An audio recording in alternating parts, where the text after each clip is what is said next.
Ladies and gentlemen, welcome to a new game and a new cast here on the channel. Today we have an absolutely stacked game of League of Legends here in front of us. We have, and I'm gonna try to not spoil you because of course, like, I should have figured that out a little bit earlier. However, we are going to jump into a game with DNDN from the Korean server. Of course, DNDN in the top lane, Jung Jae in the jungle. We have Illari, who is an Irelia one trick in the mid lane, T1 Gumayusi, and Lehens in the AD carry and support position. So this is going to be an absolutely stacked game versus a lot of people that are no pro players. Okay? So this is going to be a very, very interesting game. Because we have a pretty much full pro team except the mid. The mid is a Irelia player here. And so we are going to have a look at how exactly this game will work out. However, my god, this is going to be interesting. So we have a LeBlanc facing off against an Illaoi. In the top lane, Illaoi probably being a Illaoi one trick here. Then we have a Karthus in the jungle facing off against a Nidalee, who will be starting out here in the red side jungle here, while LeBlanc seems to be messing with the Karthus here, trying to put him behind, which is going to be very, very rough here. LeBlanc has her W available? No, has her Q available, so is going to just kite around, try to kill the Karthus here. Flash. She will get the kill, but will go down as Karthus is put behind quite a bit. Will acquire the kill. So that's, I guess, fine. As now, of course, Jung Jae already at a super, super good start here. Of course, 8 CS as a lead in this early stage. And he's about to hit level 3 here for the bot lane gang, who are still going to be level 2. Of course, the Tristana in the mid lane just pushed in. We know it. It's just the same old, Tristana's just going to shove in this match and try to not get all in. However, Illari is going to catch out the Tristana here with a lot of damage, though, being put out by the Tristana. And beautifully, Illari will catch that one. And actually very, very close here. But the fact that Tristana is running the teleport here was the problem. Where Irelia running teleport as well. However, for Tristana, no defensive summoners available there, which he would have needed in order to survive that. Very, very rough, as Illari will just play that one out very well, right? Just basically 100 to 0 the Tristana with a really good dive. Of course, using the W physical damage reduction there to tank the tower shot as well. As the bot lane is crashing a rather big wave. You can see how hard the bot lane has been zoned away here so far.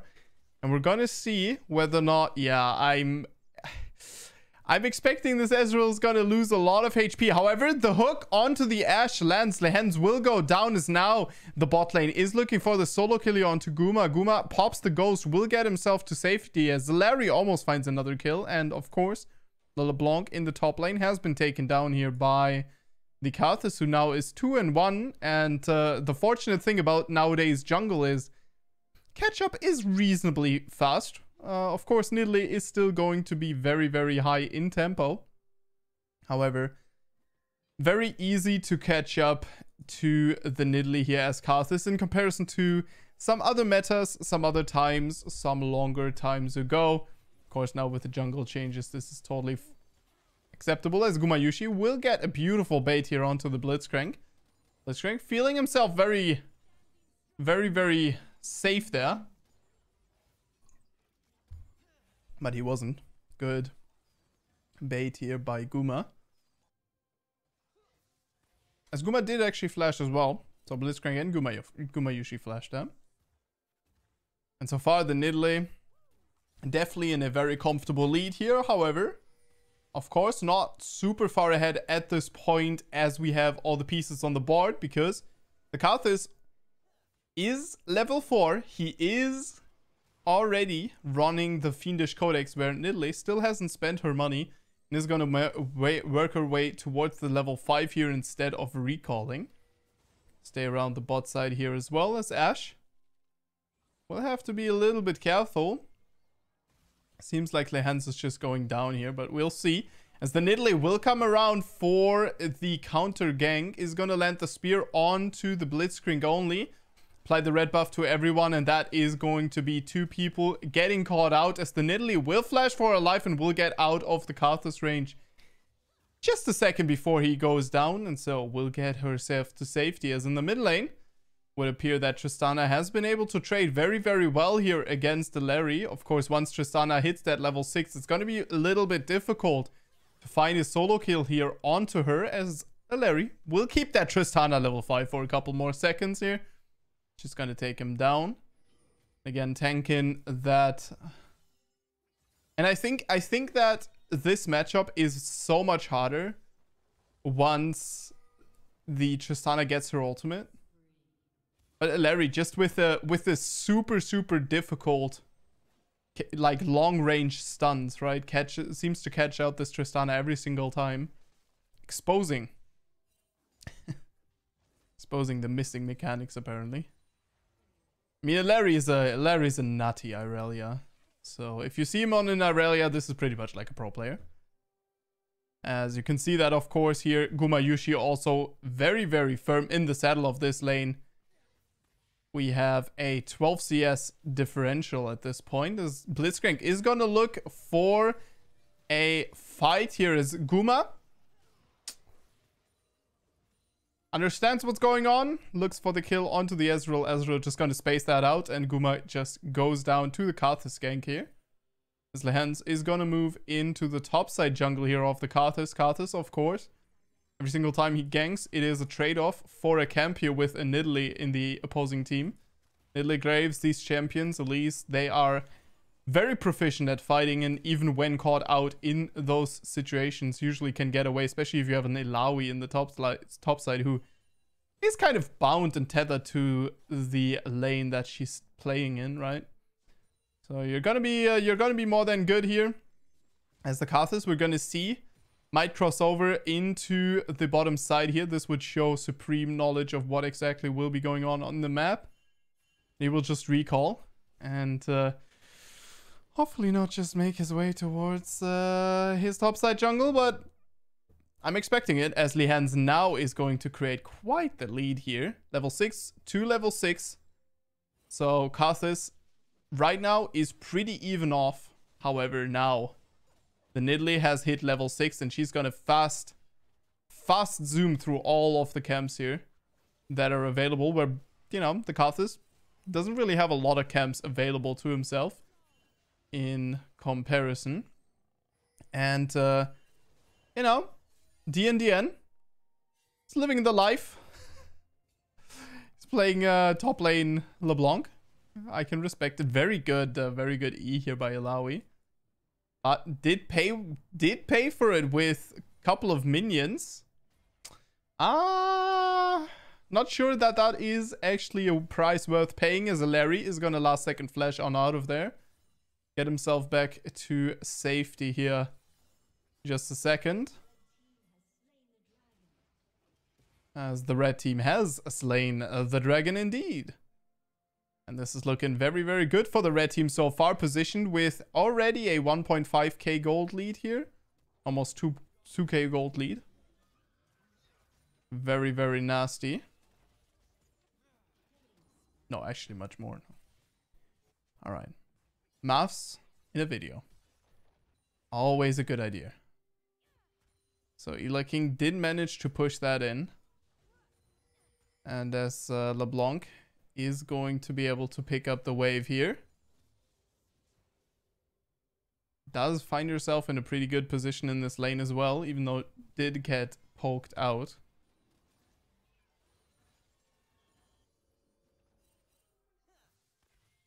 So yeah, 3k gold lead right now.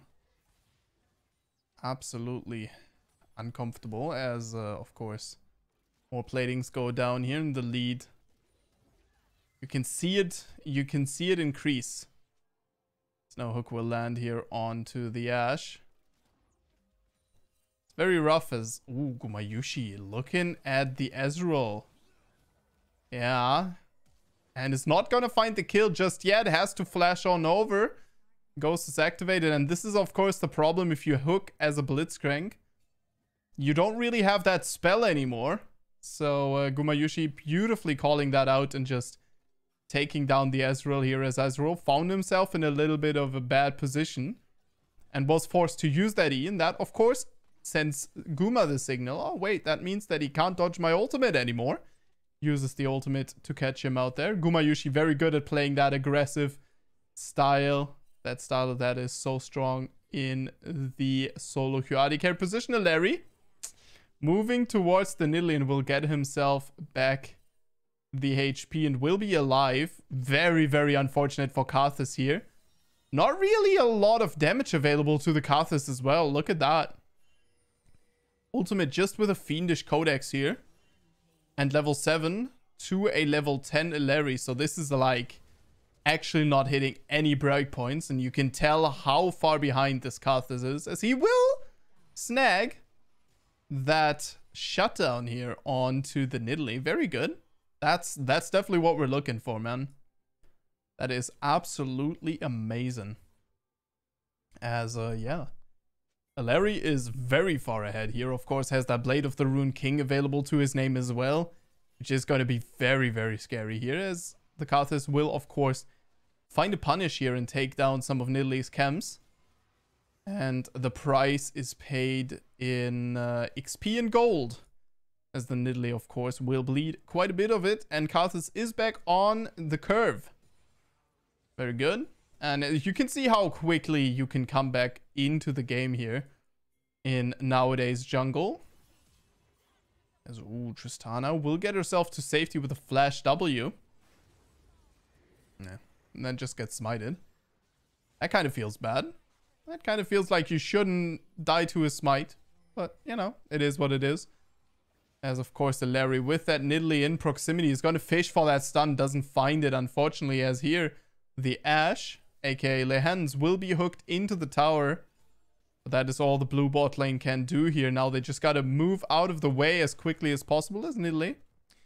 Just going to smite another one. This is 2 smites with the Night Harvester. Just 2 smites. Lot of damage. Lot of damage dealt. 2 smite kills. And Lehends is... Whew. Lehends is scary. Look at the item. Night Harvester. What do we have here as the Karthus? So far, nothing. However, once he gets his ultimate back, he's going to recall, of course, and try to empower that. So, yeah, you see also that this Karthus has been staying on the map for the entire time here. Staying alive and just trying to... Are you serious? Are you gonna, like...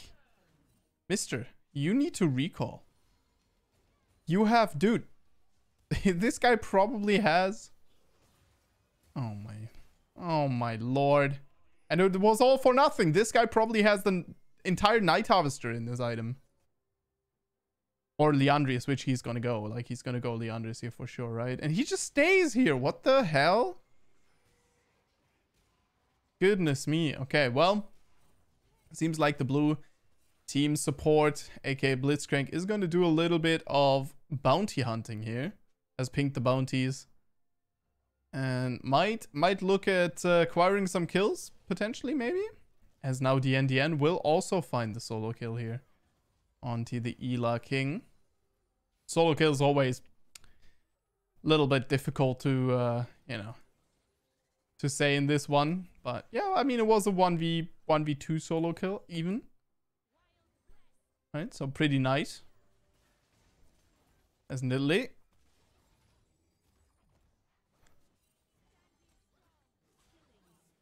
Yeah, what? That looked really bad. Like that was... That looked... That did not look very good here by Lehends. As Lehends is going to just be hooked into the Karthus and just taken down. Karthus picking up another shutdown here. 24 to 34k gold. Still heavily in favor here for the red team. Good amount of that lead here, of course, on Guma as well, who, although having the same stats, right, has quite a bit more gold here than the Ezreal. Now, it might look a little fooling to you because, you know, Essence Reaver and Bloodthirster both are available here, but look at the resale value here of those two items. Those are not the same, of course. One item, much more expensive. Well, just a little bit more expensive, but still. Blitzcrank Hook, not gonna land. And of course, we have the BF sword here as well. So generally, oh, not very good here by the Guma. The Guma god. Looking very mortal right now. I don't know why people call him Guma. I mean, because it's an alliteration, I guess. But out of all the good AD carries, he's the most mortal of them all. You know what I mean? Like, he dies a lot, man.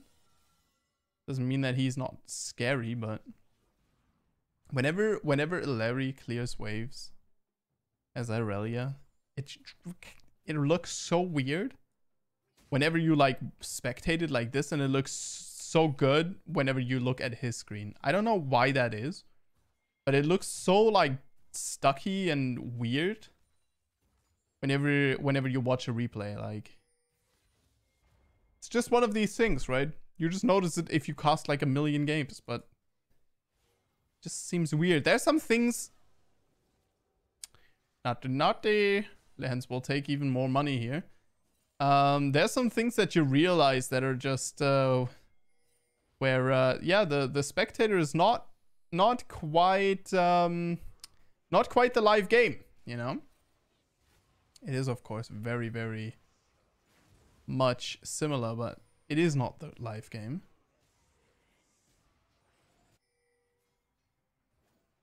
I still wish Riot Games would give us some camera tools, some more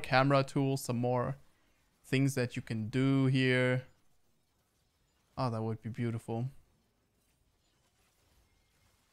Oh, beautiful hook here by the Blitzcrank onto Guma. Guma is going to go in, is going to deal a lot of damage, but Illa King will take him down. Double kill here.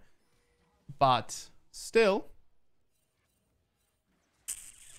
the blue team comes out behind once again. Even though this fight definitely didn't start the way that it was supposed to be. With Gumayusi just being hooked into Illaoi here, right? Still ended up working out for them, which is kind of weird. And you can just see how, for example, right, with the Tristana and the Irelia, you just see a very big difference in skill, right? And then also you have Gumayusi, of course, even though he is getting hooked and he's playing rather sloppy today. You can still see that he's just doing a very solid job at acquiring farm and moving and going back and forth. And so, you know, I feel like it's very, very apparent to see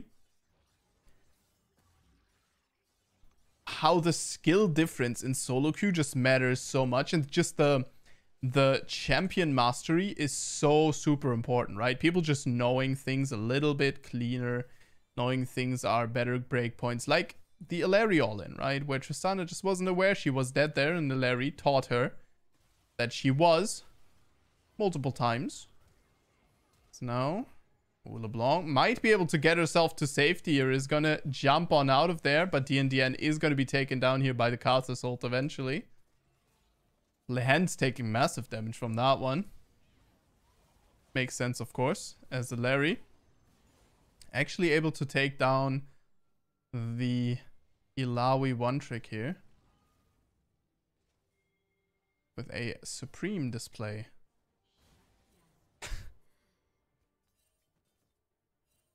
No.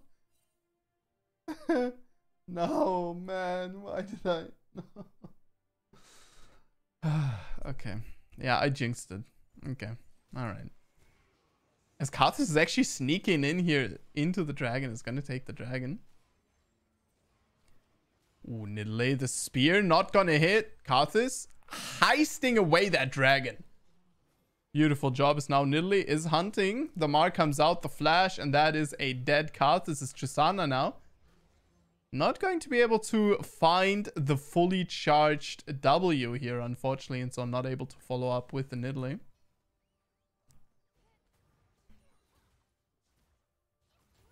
Yeah, I don't... Like...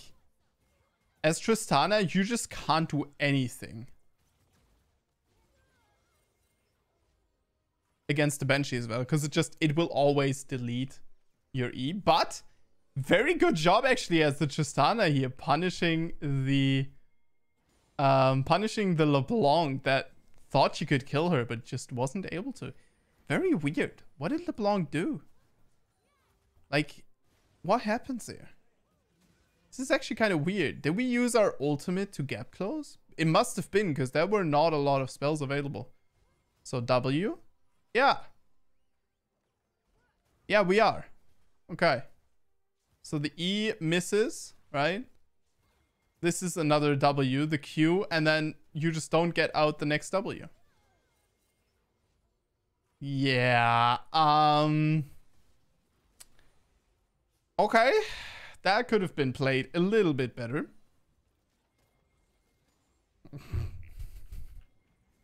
Goodness me, dude. Get me out. Get me out. Okay. The Baron call. And now we need an Illaoi to slam in a big ultimate here. Illaoi not really on the same page here. Now, of course, Karthus' ultimate is coming off cooldown in just a second. The Baron will be hasted away before Karthus really gets to do anything. The Karthus ultimate interrupted by Lehends, which sucks. Casting Karthus ultimate on top of a ward, not necessarily the best situation. Don't tell me that people can actually see where Karthus is whenever he casts in. That should actually be the thing, right? That should actually be the case.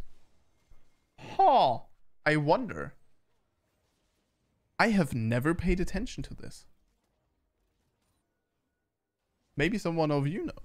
Maybe someone plays Ashe here, or, you know, champions like that where you actually think about these things. I have never considered that.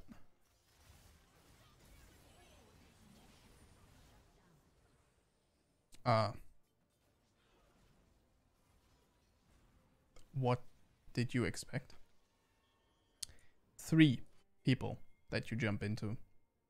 I know you're Irelia, but one of them is an Illaoi.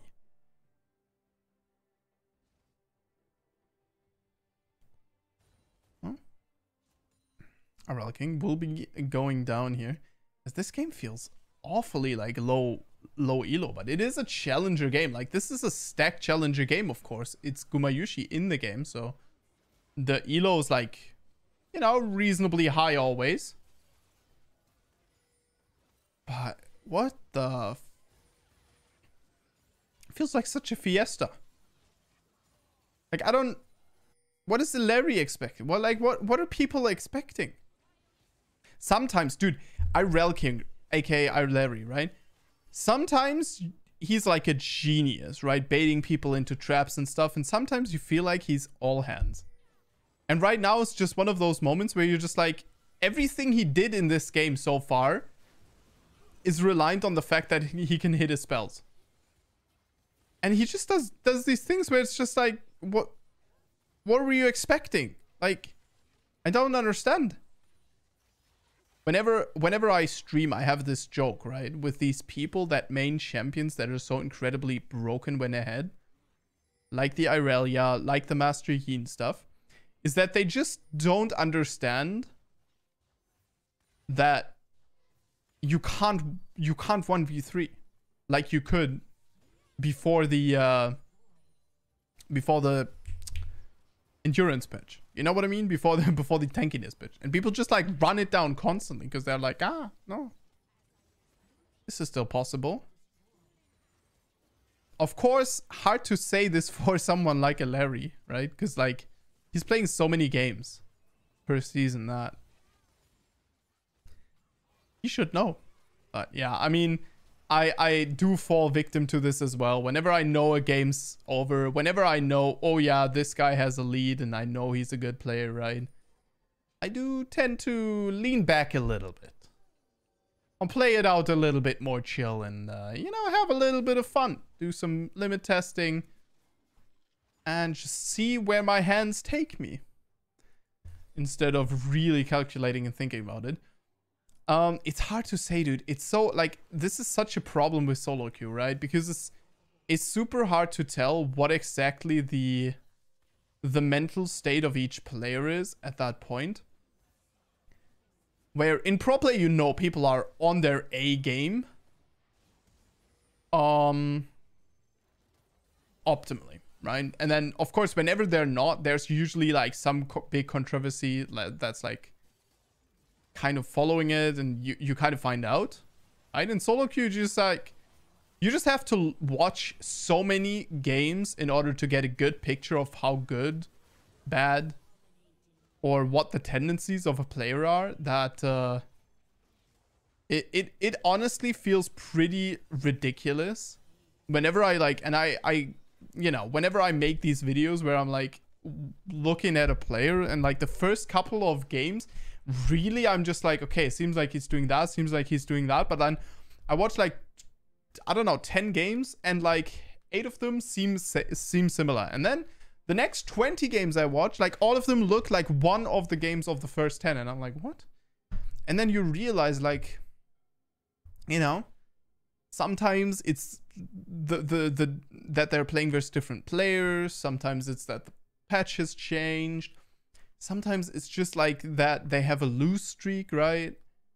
And it can be so hard to really gauge what people do and like what, you know, what mental situation they're in. And what it really does to me, and what it really makes me realize, and kind of, which is kind of a sick thing in my mind, is that you realize that it really a lot about climbing is just putting in the work and just seeing your experience not as the last 10 games, but the last 100 or 200 games, right? Which is something that I'm also not very good at. But yeah, so with these wise words, thank you very much for watching, and I will see you guys in the next one. Stay awesome.